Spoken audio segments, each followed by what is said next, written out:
Le démon est furieux. Sa rage éclate comme une violente tempête, grondant dans les ténèbres. Dans son royaume de ténèbres, il voit son pouvoir constamment remis en question et pressant que son temps touche à sa fin. Il est humilié par le fait que les hommes de foi, les véritables soldats du Seigneur, soient guidés par une femme, la Sainte Vierge Marie, créature de Dieu, qu'il aborde dans son orgueil. Parmi ces soldats, il y en a un qui se distingue par son courage et son dévouement, Louis-Marie Grignon de Montfort, esclave d'amour pour Marie et consacré à son cœur. Ce saint, né en France le 31 janvier 1673, fut le fondateur de la Compagnie de Marie, devenant ainsi chevalier et soldat de Notre-Dame. Dans son combat incessant pour le salut des âmes et la protection de l'Église contre les attaques du malin, il a écrit le traité de la vraie dévotion à la Sainte Vierge, qui guide encore aujourd'hui des millions de chrétiens à consacrer leur cœur à Jésus, par le cœur immaculé de Marie, marquant un tournant dans notre vie de catholique. Saint Louis-Marie Grignon de Montfort nous a enseigné qu'en consacrant toute notre vie, physique et spirituelle, au cœur de Marie, elle nous garantit sa protection et son amour, gardé au cœur de son Fils. Cette vérité, révélée par Marie, est son plan pour écraser la tête du démon et remporter la victoire finale de son cœur immaculé. L'arme de ce saint était d'une main la croix et de l'autre le rosaire, une arme puissante contre les forces du mal, et une chaîne de prière reliant les fidèles au ciel. Le démon ne supportait pas la vue de Marie formant ses prêtres, des guerriers spirituels, prêts à combattre les hérésies et les fausses doctrines avec une foi inébranlable. Ces prêtres, tout comme Louis-Marie Grignon de Montfort, ont courageusement affronté et affrontent encore l'adversité et portent la lumière de la foi aux cœurs les plus sombres, éclairant même les recoins les plus obscurs de l'humanité.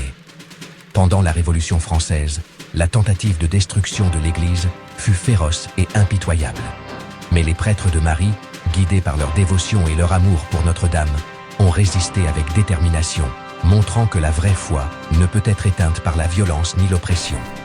Louis-Marie Grignon de Montfort, bien qu'il ne vécût pas à l'époque de la Révolution, a préparé le terrain par son enseignement et son exemple, inspirant des générations de prêtres et de fidèles.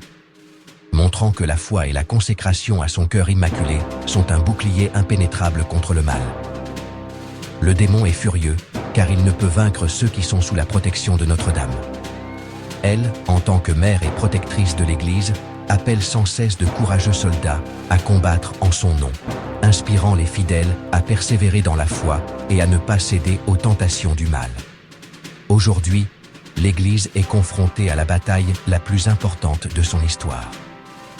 Ses ennemis ne sont pas une révolution violente venue de l'extérieur. Ses ennemis viennent de l'intérieur, comme elle l'a prédit dans ses apparitions au cours des 200 dernières années. De la Salette à Garabandal et Medjugorje. Déjà l'apôtre Jean disait « Ils sont sortis du milieu de nous, mais ils n'étaient pas des nôtres. Car s'ils eussent été des nôtres, ils seraient demeurés avec nous. Mais ils sont sortis, afin qu'il fût manifesté que tous ne sont pas des nôtres. » Première épître de Saint Jean, 2, 19.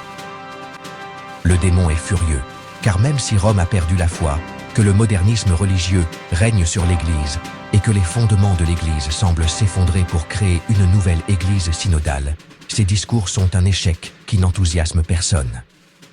L'Église anarchique et marxiste vide chaque jour la place Saint-Pierre et les audiences papales suscitent regret et tristesse.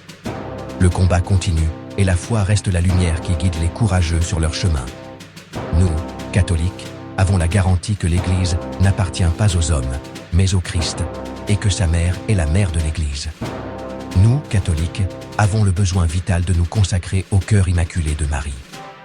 Si nous ne le faisons pas, notre vie spirituelle sera férocement attaquée par la violence du mensonge et de l'hérésie. Avec la croix dans une main et le rosaire dans l'autre, nous assurons que le démon, aussi furieux soit-il, ne gagnera jamais cette guerre. Elle, la plus humble des créatures de Dieu, est aussi la reine et la dame de toute la création, par la volonté de son Fils, le roi et Seigneur, le vrai Dieu, le commencement et la fin de l'histoire. C'était le clocher de la Vendée. Laissez un pouce bleu et abonnez-vous à notre chaîne. Salut, chers guerriers du Seigneur.